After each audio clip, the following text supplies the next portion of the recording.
Mtibwa tunajua ubora wake. Kwa hiyo na wao wenzetu washapata game moja. Kwa hiyo wanapa kuanzia, na tumeona wamecheza vizuri, wamejitahidi, wamepata pointi moja na walikuwa na mechi nzuri sana siku ile. Kwa hiyo ni mechi ngumu.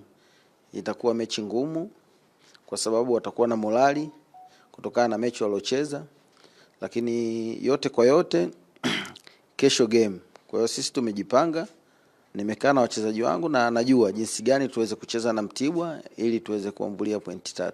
Hicho ndio kikubwa. City ni moja tu. Mbeya City ni ile ile ambayo ipo mkoa wa Mbeya. Unaona yani team. Kitu team ni neno kubwa sana. Nafikiri hata wewe unaelewa team ni neno kubwa. Sasa timu inatakiwa iende kama team. Kwa hiyo mwalimu aliondoka sio kama mwalimu mbaya. Na ndio maana kuna neno team. Timu ina maana ni ushirikiano wa watu wengi. Umeona? Kwa hiyo kama kuna tatizo alikuwa mwalimu, basi linaweza kwa kiasi fulani unaweza ukalitibu au usilitibu. Lakini kama tatizo lilikuwa sehemu nyingine, linaweza vile vile lisitibike. Umeona? Kwa hiyo kikubwa tumekaa na wachezaji, tumefanya kile ambacho sisi tunaona tutafanya.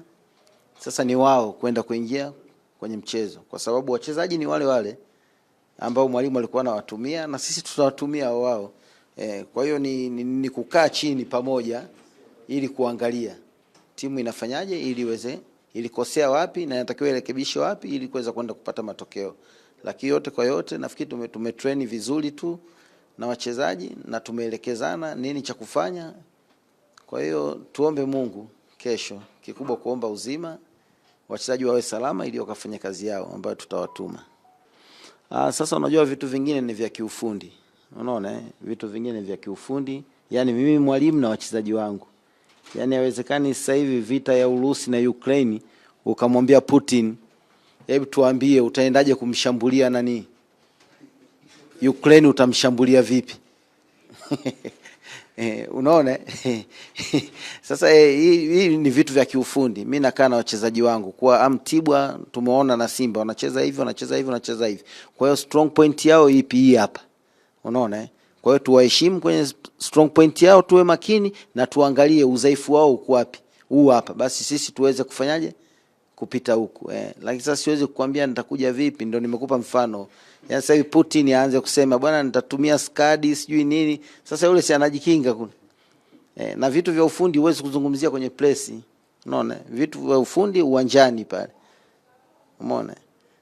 Pale ndo naambia mchezaji wewe mpira ukiwa hapa labda usogee hapa, na saa nyingine kwa sababu mpira unajua tena sio mashine.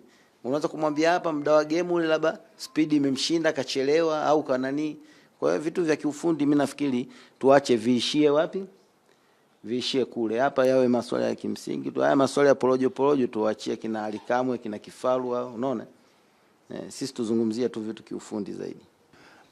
Kwa upande wa wachezaji tunashukuru kwa afya, tuko vizuri na tumejiandaa kwa sababu ya mchezo wa kesho na maandalizi yote yameenda vizuri, na tulichofuata hapa ni pointi 3 kwa sababu kidogo kwenye msimamo hatuko vizuri. Kwa nafikiri wachezaji morali iko juu kwa ajili ya mechi ya kesho.